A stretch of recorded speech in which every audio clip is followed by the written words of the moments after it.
Alors Val d'Isère, c'est la seule station au monde qui garantisse la neige plus de 5 mois de l'année et qui est gardée une âme de village. Au-delà de ça, c'est vraiment la station mythique du ski de compétition. Et puis Val d'Isère, ça fait partie, on va dire, de l'histoire de la montagne française, mais aussi internationale. La plupart de nos clients viennent quand même d'abord pour le ski, c'est quand même le cœur de notre ADN, et qui viennent aussi pour autre chose que le ski. Donc ils apprécient de retrouver de la musique classique, en plus dans un cadre assez particulier, qui est une église baroque. Donc il y a aussi une dimension, on va dire, d'histoire dans la démarche, et d'intégrer ce vieux village de Val d'Isère, tout en étant dans une grande station de ski, on va dire, moderne. C'est vrai que Val d'Isère a toujours été aussi une aventure très spéciale car amicale. Nous sommes connus avec Elena Ozanova en 97 et j'ai eu la chance de faire partie des premiers à l'époque du doyen Jean Résine qui nous a fait venir, qui venait nous chercher dans les coulisses des grands concours internationaux. Il y a 23 ans, j'étais donc une jeune Russe arrivant en France sans même pouvoir parler en français. Et puis ce monsieur, il était un amoureux de la musique classique, un amoureux de la montagne. Il allait à peu près dans tous les festivals, dans beaucoup de festivals et dans les concours internationaux surtout, où il se passionnait par un tel ou tel musicien. Il disait « Venez, c'est génial, Val d'Isère ». Donc on répondait « Oui ». Pour la première fois, ma fille va me rejoindre sur scène. On va jouer un morceau qui est très très connu, un extrait de Casse-Noisette de Tchaïkovski.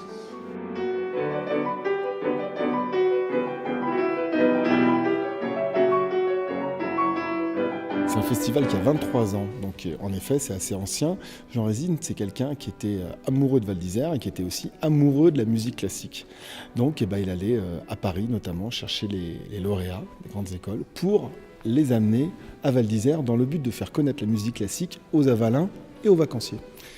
C'est ça, c'est né de cette passion qu'avait Jean Résine. Donc c'est tout simplement une combinaison absolument unique pour ceux qui aiment la musique classique et le ski. Être à Val d'Isère, c'est le paradis. Meilleure semaine de l'année en plus. Il n'empêche qu'on travaille aussi, mais c'est vrai que aujourd'hui je suis allée skier et on est allés tous ensemble et c'était un vrai bonheur. On va se retrouver tout à l'heure sur scène et puis ça sera un vrai bonheur aussi.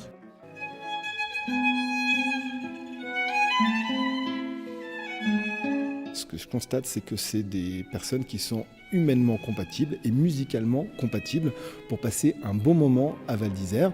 C'est tous les soirs des concerts de musique classique, mais c'est aussi la journée. Ce sont des gens qui se retrouvent à Val d'Isère, qui sont connus il y a plusieurs 23 ans maintenant, et qui se retrouvent à nouveau dans la station, pas que pour faire de la musique classique, également pour profiter du ski, de l'ambiance, et puis de ce qu'ils ont connu ici il y a plusieurs années. Pour nous, ce qui est important, c'est de dire qu'à Val d'Isère, ce n'est pas que le ski. On a aussi de très beaux restaurants, de très beaux hôtels et aussi des événements culturels. Et Classique à Val s'inscrit vraiment dans cette action-là.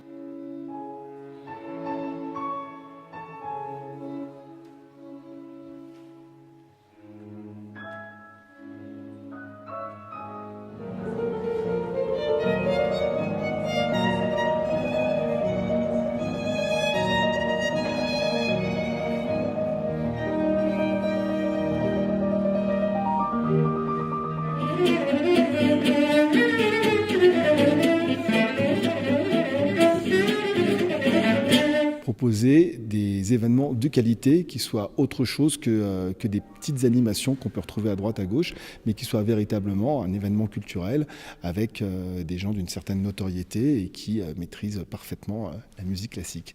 C'est vraiment ce qui est important, de dire voilà, on fait du très bon ski et on vous propose aussi de très bons concerts de musique classique.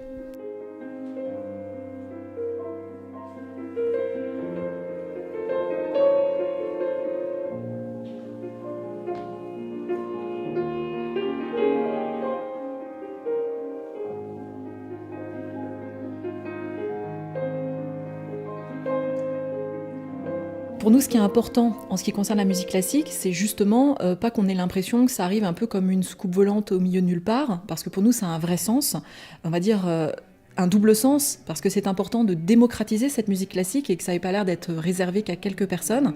Il y a deux choses. Évidemment, c'est une opportunité pour nos jeunes Avalins, à travers une collaboration avec l'école, eh bien, de découvrir des instruments de musique, de s'initier à la musique classique et puis de grandir également dans un univers culturel qui arrive jusque chez eux, finalement dans un petit village de fond de montagne.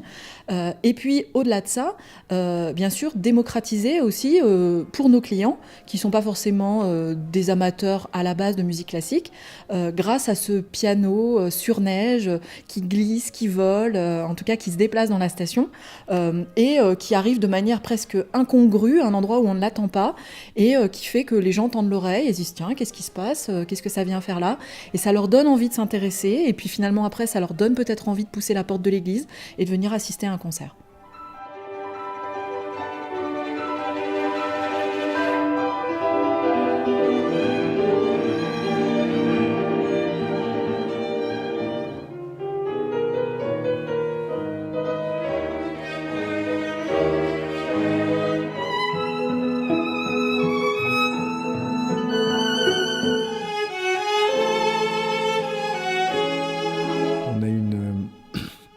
Un lieu à l'église, de Val d'Isère, qui représente à la fois un patrimoine, quelque chose de très spécial, une acoustique absolument géniale. Il y a un côté intime, les gens sont assez proches. Donc on a un vrai soutien, une vraie réverbération naturelle dans ces murs.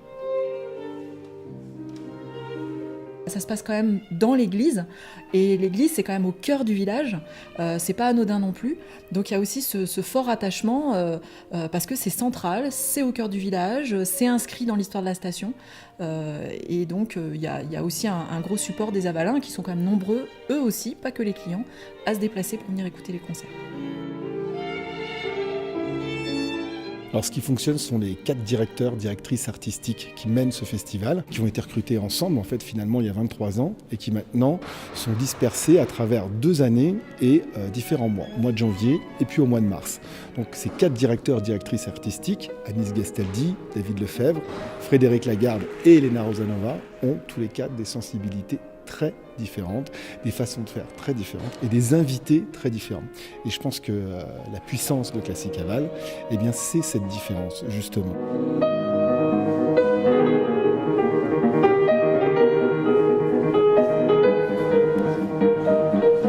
À chaque fois, on essaie de varier le programme. Moi, puisqu'on est plusieurs directeurs artistiques, puisqu'on a plusieurs éditions de ce festival, il y a une édition au mois de janvier, il y a une édition au mois de mars. Chacun a son univers, disons. Moi, le mien, c'est diversifier le plus possible, c'est-à-dire ne pas toujours sur les 3 jours de concert, ne pas toujours se centrer sur les œuvres classiques, aussi un petit peu varier, aussi donner avec les mêmes musiciens, mais montrer qu'on peut jouer d'autres musiques que de la musique classique, la musique un petit peu plus légère, la musique de jazz.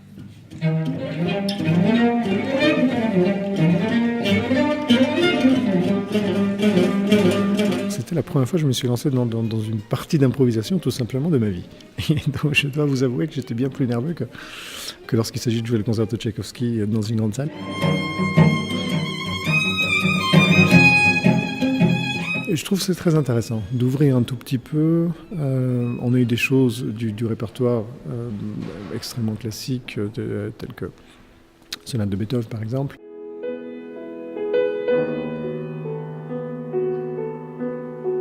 Bon, Samuel est un musicien, un struc multitalent puisqu'il compose.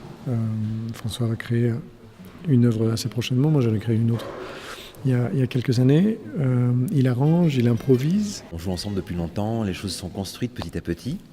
Samuel est également arrangeur-compositeur, donc il a écrit des œuvres pour nos différents groupes, parce qu'on n'est pas toujours en duo, parfois on est en trio avec Vincent Perani, l'accordéoniste, on a joué aussi avec un flûtiste, Jocelyn Mieniel, et donc c'est comme une sorte de collectif de musiciens, compositeurs, et au fil des concerts, une complicité se crée, c'est de plus en plus naturel, on prend de plus en plus de liberté. La formule guitare-violoncelle, en fait, c'est une formule qui est assez usitée finalement. par pas mal de duettistes. Après, la particularité qu'on a là, c'est qu'on fait du guitare classique violoncelle sur certaines pièces, et dans le concert, je change de guitare, et on modifie, on change le répertoire, et on va vers une musique un peu plus improvisée, et avec un tempo un peu plus, on va dire, pas vraiment jazz, mais oui, en tout cas, musique du monde, jazz, en tout cas des musiques à tempo qu'on n'a pas dans la musique immédiatement savante, la musique 20e ou 19e, quoi. C'est pas ces tempos-là. Et donc là, le changement de guitare, moi je prends une guitare de jazz manouche, ça permet d'avoir une attaque beaucoup plus importante, beaucoup plus de dynamique, et donc de proposer des rythmiques, et donc d'aller vers ce répertoire semi-improvisé. Et c'est formidable en fait, d'aller au-delà, comme le titre du concert l'indiquait, de la musique classique que l'on présente habituellement.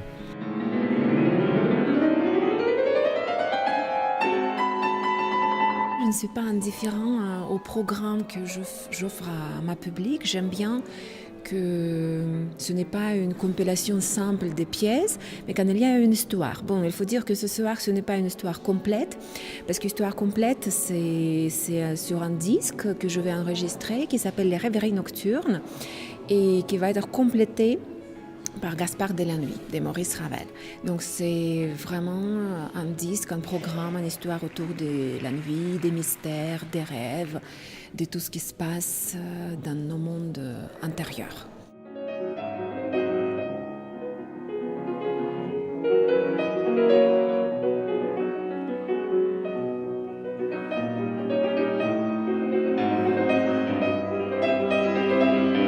Je crois que ce qui fait l'âme de ce festival, Classic Aval, c'est vraiment les 23 ans d'histoire qui unissent les directeurs artistiques, qui sont donc au nombre de 4, et qui alternent, leur capacité à fédérer autour d'eux, à transmettre leur envie de venir à Val d'Isère, et la capacité, il faut le dire aussi, de notre responsable animation événement et de son équipe à continuer justement à fédérer ces gens autour de ce festival, à fédérer Val d'Isère autour de ce festival. Et je pense qu'en fait, ce qui fait cette force, c'est des gens qui ont envie d'être ensemble et qui ont envie de faire des choses ensemble.